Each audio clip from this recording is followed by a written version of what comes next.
The baby shower felt like a scene straight out of a magazine. My mom, Martha, had gone all out, transforming her backyard into a pastel wonderland of pink and white. Streamers hung from the gazebo, a table overflowed with cupcakes and hors d'oeuvres, and a glowing "It's a Girl" sign lit up the dessert table. Jessica looked radiant in her floral maternity dress, her cheeks flushed with happiness as she greeted guests. Every so often, she'd glance at me, her hand resting protectively over her growing belly. It was a look that made my heart swell with love and anticipation for the future we were about to build together. As the afternoon went on, the laughter and chatter filled the air. Family members and friends offered heartfelt toasts, sharing stories and advice. My dad cracked a joke about sleepless nights, earning chuckles from the crowd, while Jessica's best friend tearfully expressed how excited she was to become an auntie. But no one shone brighter than my mom. "This baby is going to bring us all so much closer," she declared, raising her glass of sparkling cider with a smile that could light up the room. "Family is everything, and I'm so proud of you both." Her words brought a round of cheers and clinking glasses. I beamed, feeling grateful for the support surrounding us. As the party continued, I couldn't help but admire the moment. Here I was, surrounded by loved ones, preparing for the most exciting chapter of my life. Guests mingled and laughed, snapping pictures in front of a photo booth Mom had rented for the occasion. Jessica's mom cooed over baby clothes from the gift table, while a group of my cousins huddled near the buffet, sneaking extra cake pops. Everything felt perfect, or so I thought. Later that evening, as the sun began to set and the guests trickled out, I stepped outside for some fresh air. I stood on the patio, gazing out at the garden lights twinkling in the bushes, thinking about how lucky I was. It was then that I heard voices coming from the living room. My mom and Jessica, their tones low and urgent, were having a private conversation. Curiosity got the better of me, and I quietly stepped closer to the door, just out of sight. "You've got to keep your mouth shut about the real father," my mom hissed, her words cutting through the evening's serenity like a knife. My stomach dropped. "What if Ethan finds out?" Jessica whispered back, her voice shaky. My mom let out a soft, mirthless laugh. "Ethan's an idiot. He'd crumble if he knew the truth. Just name the baby Margaret, after me, and I'll take this secret to my grave." I stood there, frozen. My heart pounded in my chest, each beat reverberating in my ears. My mom, my wife, conspiring behind my back. This wasn't just betrayal. This was a complete shattering of the trust one had built my life around. Without thinking, I pulled out my phone and hit the record button. If they were willing to whisper such lies, I would make sure I had every word documented. I stepped into the room, phone in hand. "Surprise?" I said, my voice cold and steady despite the chaos erupting inside me. Jessica and my mom turned to me, their faces pale and wide-eyed, like deer caught in headlights. "Every word," I continued, holding up my phone, "captured in 4K. Jessica stammered, her eyes darting between me and my mom. "Ethan, I can explain." My mom tried to step in. "Now, wait a minute, Ethan. You don't understand." "No," I snapped, cutting her off. "I understand perfectly. And don't worry, Jessica. I'll make this easy for you. Enjoy the divorce papers. And Mom, your retirement home? Already booked. In another state." The room fell into a deafening silence. Jessica's mouth opened and closed like she was trying to find the right words, but nothing came out. My mom's confident demeanor cracked, replaced by panic. I couldn't stay there another second. Without looking back, I walked out the door, leaving behind the two women who had just destroyed everything I thought I knew about my life. The perfect baby shower? It was a perfect storm, and the aftermath had just begun. The warm glow of the evening's festivities still lingered as I stepped outside to take a quick phone call. The laughter and soft music from the baby shower echoed faintly in the background while I paced along the patio, the cool evening air brushing against my skin. Everything seemed perfect. A happy wife, a supportive family, and a baby girl on the way. When the call ended, I slid my phone back into my pocket and turned to head inside, already looking forward to relaxing after a long day. As I approached the back door, I paused. Voices floated from the living room, low and hushed. It was my mom, Martha, and Jessica. Curiosity kept me rooted to the spot. Something about the tone in my mom's voice, sharp, insistent, made me stop and listen. "You've got to keep your mouth shut about the real father," my mom whispered, her words slicing through the air like a dagger. I froze. My heart slammed against my ribcage. "Ethan's an idiot," she continued, her voice dripping with disdain. "He'd crumble if he knew the truth." I felt like I'd been hit by a freight train. My mom, the woman who'd raised me, the grandmother-to-be who'd just gushed about how much this baby would bring us closer, was conspiring against me. Jessica's reply was quiet but laced with fear. "I know, Martha, but what if someone finds out? What if he suspects?" The silence that followed was suffocating. Then my mom let out a soft laugh, one that sounded almost amused. "He won't. Just name the baby Margaret, after me, and I'll take this secret to my grave." Couldn't breathe. My entire world, the life I had carefully built with Jessica, the dreams I had of becoming a father, was unraveling in real time. My mom had called me an idiot. Jessica, my wife, was lying to my face, and they thought I would never know. My hands shook as I reached into my pocket and pulled out my phone. My mind raced, the emotions swirling. Rage, betrayal, disbelief. Without hesitation, I hit the record button. I needed proof. I pushed open the door and stepped into the room, the floor creaking beneath my weight. "Surprise?" I said, my voice cold and cutting. Jessica and my mom whipped around to face me, their expressions a mix of shock and horror. My mom's normally composed demeanor faltered, and Jessica's face turned ashen. "Ethan," Jessica began, her voice trembling, but I held up my phone. "Every word," I said, waving the phone slightly. "Captured in 4K. Care to explain?" Jessica's lips moved soundlessly, her eyes darting to my mom, who stepped forward, trying to regain control of the situation. "Ethan, honey, you're taking this the wrong way," my mom said, her tone almost patronizing. "The wrong way," I repeated, my voice rising. "The wrong way would be assuming my wife was faithful and my mom had my back. But clearly, I've been the fool here." Jessica burst into tears, clutching her swollen belly as if that would somehow soften the blow. "I was going to tell you," she sobbed. "I just didn't know how." My mom shot her a warning look, but it was too late. "Don't even try to twist this into some noble sacrifice," I snapped, cutting her off. "You were never going to tell me. You were going to lie to me for the rest of my life. And you," I turned to my mom, my anger boiling over. "You called me an idiot. You were supposed to protect me, to guide me, and instead, you've been scheming behind my back." "Ethan, calm down," my mom said, her voice tight. "I was just trying to keep the family together. By lying to me? By covering for Jessica? By letting me believe this baby was mine when it's not." The room fell silent, save for Jessica's hiccuping sobs. I could feel the weight of their guilt hanging in the air, but it brought me no comfort. I stared at the two women who had just destroyed my world, my hands still trembling with anger. "You've both made your choices," I said, my voice steady despite the storm raging inside me. "And now I'm making mine." Jessica tried to step forward, reaching for me, but I took a step back. "Don't," I warned. "You've done enough."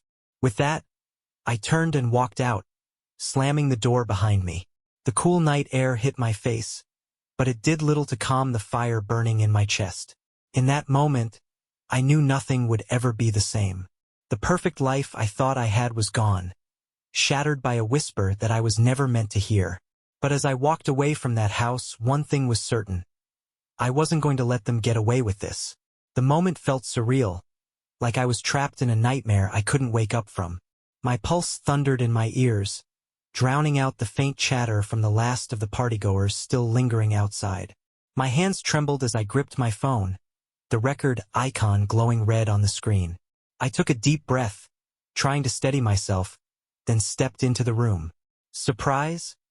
I said, my voice cold and steady despite the turmoil raging inside me. Jessica and my mom spun around to face me, their expressions a mix of shock and guilt. It was the first time I'd seen either of them at a loss for words. Jessica's face turned pale, her lips parting as if to speak, but no sound came out.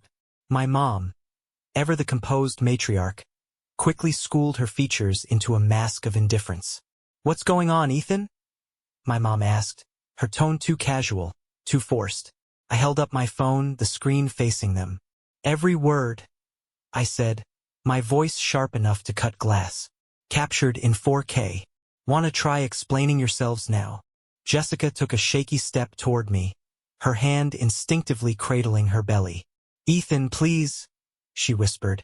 "I can explain." I cut her off, my voice rising. "Explain what, Jessica? That the baby I've been planning my life around isn't mine? That you've been lying to me this whole time?" She flinched at my words, her eyes welling up with tears. "I didn't mean for it to happen." "Didn't mean for it to happen?" I snapped. "You didn't mean to cheat? You didn't mean to let me believe this child was mine? Or you didn't mean to conspire with my own mother to keep me in the dark?" I turned my glare to my mom, who stood stiffly with her arms crossed. "And you?" I said, my voice dripping with venom. "You called me an idiot. You, the woman who raised me, thought it was okay to betray me like this." My mom's composure cracked, and she sputtered, "Ethan, you're blowing this out of proportion. I was just trying to protect you." "Protect me?" I barked, incredulous. "By lying to me? By helping Jessica cover up her infidelity? Do you even hear yourself right now?" She straightened her spine, her voice taking on a defensive edge. "I didn't want you to get hurt.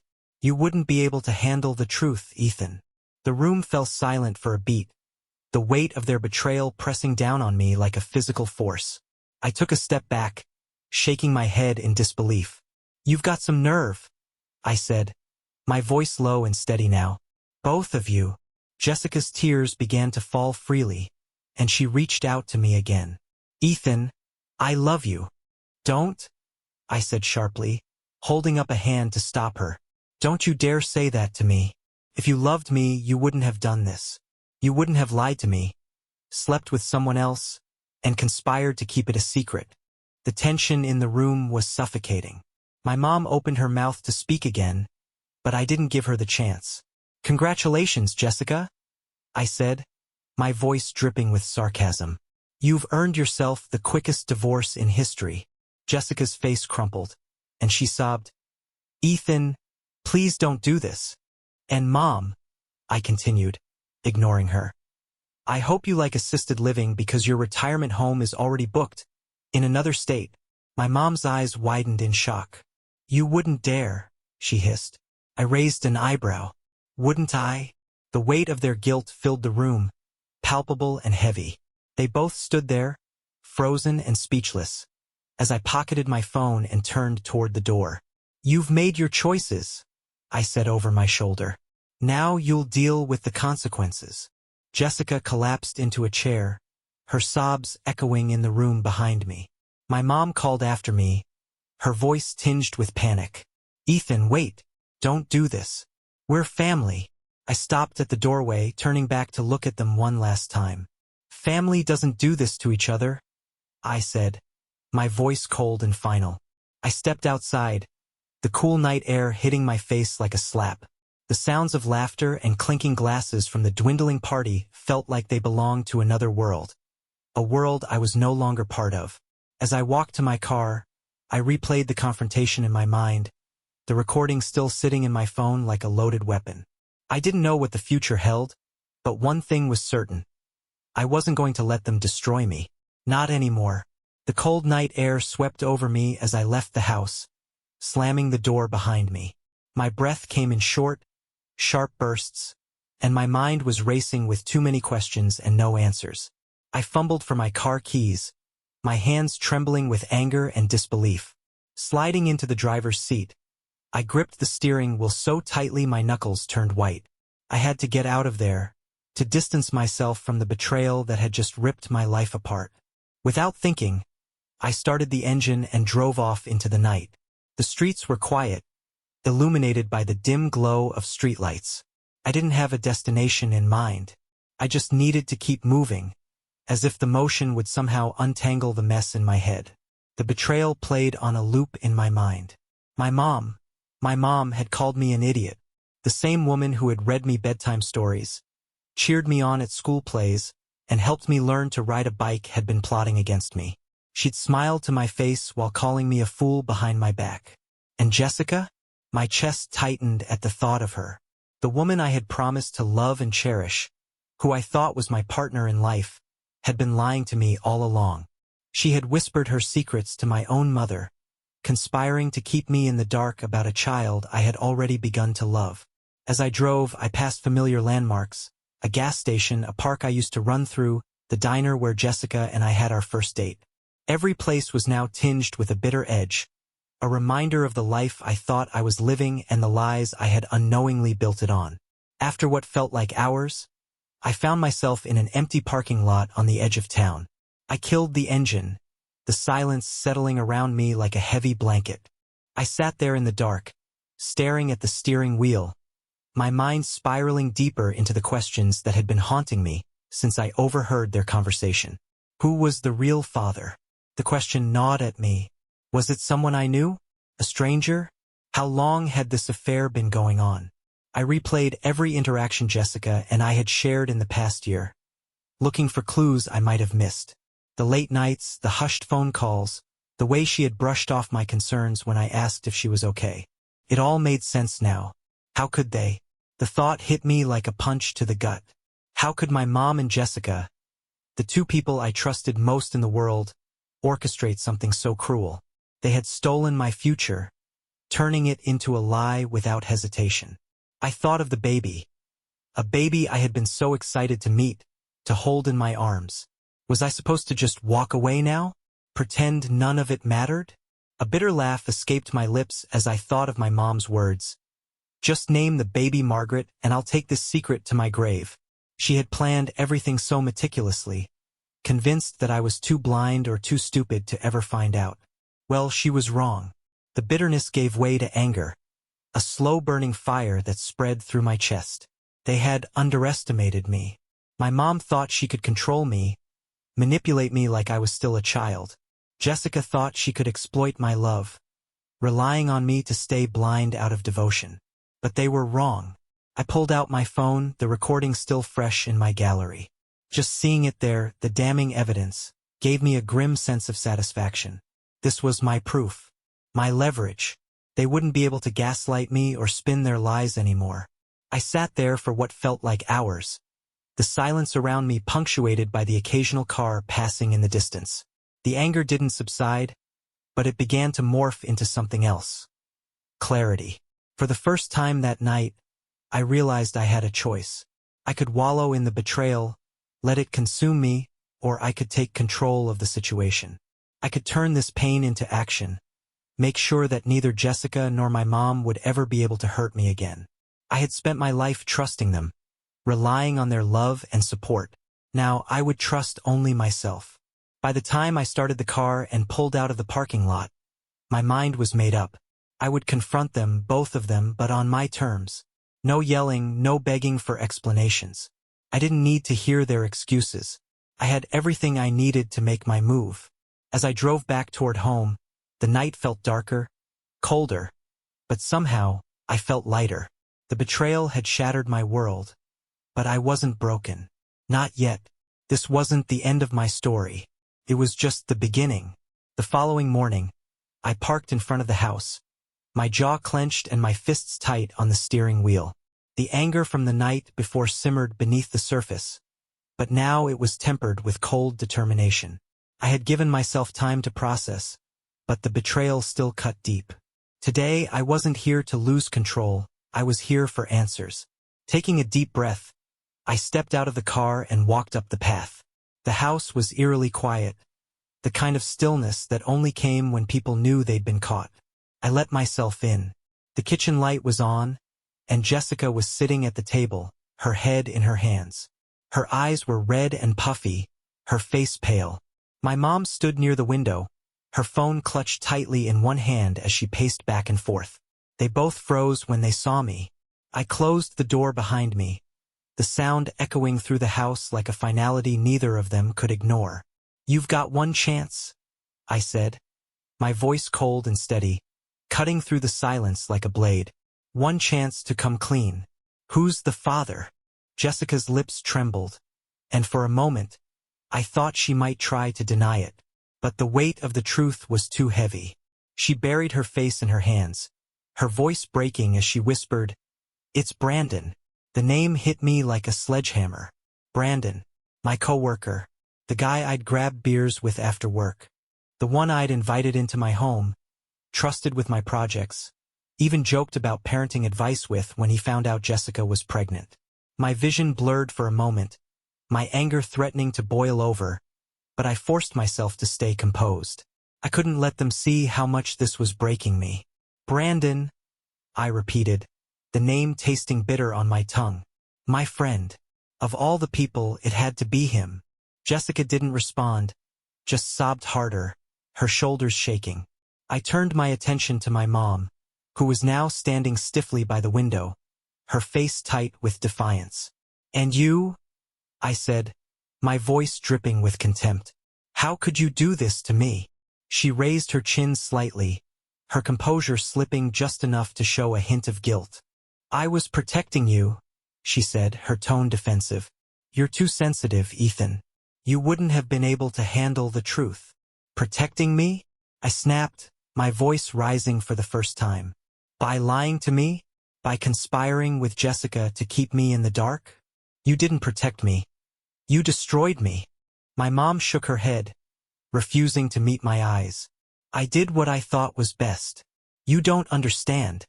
"No," I interrupted, taking a step closer. "You don't understand.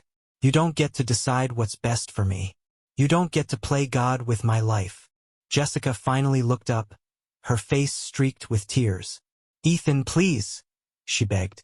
"I didn't mean for this to happen. It was a mistake." "A mistake," I repeated, cutting her off. "A mistake is spilling coffee on my shirt. What you did was a choice. Every lie, every cover-up, every time you smiled at me and let me believe this child was mine. You chose that. Don't you dare call it a mistake." Jessica flinched, her hands shaking as she wiped at her tears. "I still love you," she said softly. "I made a mistake, but we can work through this. We can raise this baby together." I laughed bitterly, the sound harsh and hollow. "Raise Brandon's baby? You expect me to spend the rest of my life pretending this never happened? Pretending you and my mom didn't tear my world apart? That's rich, Jessica. Really rich." The room fell silent again, the air heavy with tension. My mom shifted uncomfortably, but I wasn't done with her yet. "You know what hurts the most?" I said, turning back to her. "It's not just what Jessica did. It's you. You were supposed to be my rock. My mom. The person I could trust no matter what. And instead, you chose to stab me in the back." Her composure cracked, and for the first time she looked genuinely upset. "Ethan, I didn't want you to lose everything," she said, her voice trembling. "I was trying to protect you from heartbreak." I shook my head, a humorless smile tugging at my lips. "You didn't protect me. You broke me. Both of you did." I stepped back, glancing between the two of them.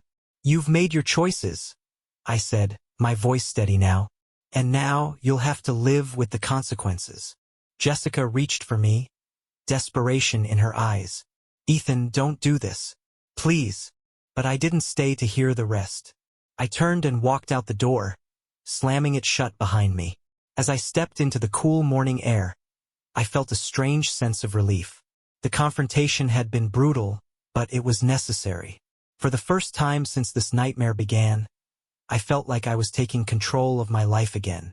This wasn't the ending I had envisioned for my family, but it was the beginning of something new, something honest. And I was determined to build a life free from their lies. The moment I left that house, I knew what I needed to do. There was no time to wallow or second-guess. Their betrayals demanded action. I drove straight to my apartment, where I sat down at my desk, phone in hand, and began making calls. The first call was to a divorce lawyer. "I have proof of infidelity," I said, my voice steady despite the storm of emotions roiling inside me. I explained everything. The recording, Jessica's confession, the betrayal with Brandon. The lawyer listened patiently, asking detailed questions before assuring me we had a strong case. "We'll make sure you come out of this with your dignity intact," she said firmly, her confidence giving me a small flicker of hope. As soon as that call ended, I made another, to Brandon's wife, Laura. I hesitated for a moment before dialing her number, unsure of how to even begin. When she answered, her tone was polite but wary, as if she sensed something was wrong.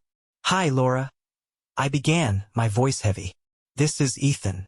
I'm calling about Brandon and Jessica." There was a pause, then a cautious, "What about them?" I took a deep breath and told her everything. I described the recording, the confrontation, and how Brandon was the father of Jessica's baby. At first, she seemed stunned, unable to process what I was saying. But when I sent her the video and screenshots of the messages I'd found, her shock turned into quiet fury. "Thank you for telling me," she said, her voice tight with anger. "I'll handle this." Next on my list was my mom. True to my word, I began researching retirement homes, specifically ones far away from me. I found a facility several states over, known for its strict policies and no-nonsense approach. It wasn't cruel, but it wasn't the cozy, indulgent lifestyle she was accustomed to either. I called her later that evening, my voice devoid of the warmth I once reserved for her. "Mom," I said flatly, "I've made arrangements for your living situation. You're moving into a retirement home next month. You'll be well taken care of, but you're no longer welcome in my life." Her response was explosive. "Ethan, how dare you?" she screeched. "I'm your mother. You're supposed to take care of me." "Take care of you?" I repeated, my voice rising. "The way you took care of me by lying, by conspiring with Jessica to betray me? You've lost the right to call me your son." She tried to argue, to guilt me, but I hung up. I was done being manipulated. The fallout began almost immediately. Jessica showed up at my apartment the next day, her face streaked with tears and her belly prominent under her loose sweater. She begged me to reconsider, to give her another chance. "Ethan, I made a mistake," she said, her voice trembling. "I love you.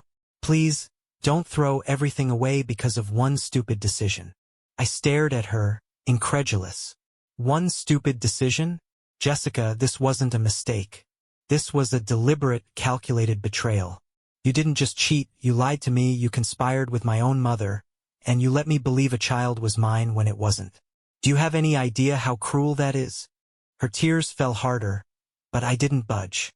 "I've already filed for divorce," I said firmly. "There's nothing left to talk about." Meanwhile, Brandon's wife, Laura, didn't waste any time either. From what I heard through mutual acquaintances, she confronted Brandon that same night, serving him divorce papers before he could even explain himself. He tried to deny it at first, but the evidence was irrefutable.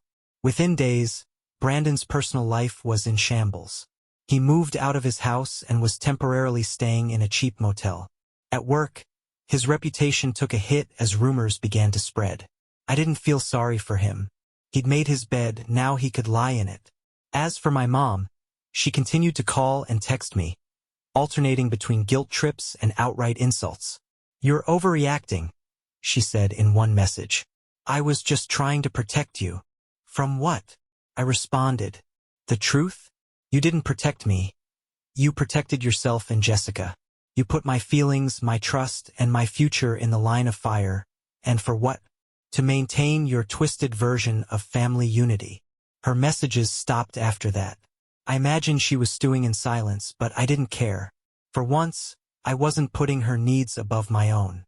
The legal process for the divorce moved quickly, thanks to the overwhelming evidence on my side.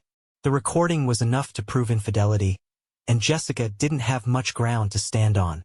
I insisted on a clean break, no alimony, no shared property, nothing to keep her tethered to my life. Jessica's face was a mixture of despair and regret when we finalized the paperwork, but I didn't let it affect me. I'd spent enough time drowning in their lies. It was time to move forward. By the end of the week, the dust had begun to settle. Jessica was gone. Brandon's life was in tatters, and my mom was preparing for her move to the retirement home. For the first time in weeks, I felt a sense of peace. It wasn't the life I had envisioned, but it was mine, and it was honest. And that was enough. Jessica and Brandon's new life together began like a twisted version of poetic justice.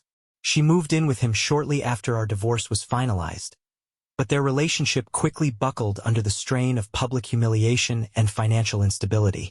Word spread at the office about Brandon's affair, thanks in no small part to Laura, his now ex-wife, who made sure everyone knew the truth. He was forced to resign under a cloud of shame, his once promising career now a distant memory. Jessica, who had grown used to the stability and comfort my support provided, found herself struggling to make ends meet. She tried reaching out to friends for help, but many of them distanced themselves after learning about the betrayal. My mom, on the other hand, faced a much-needed wake-up call. Her new retirement home was nothing like the comfortable life she'd envisioned. It was clean and safe, but far removed from the luxury she thought she deserved. I cut off all financial support, leaving her to rely on her dwindling savings.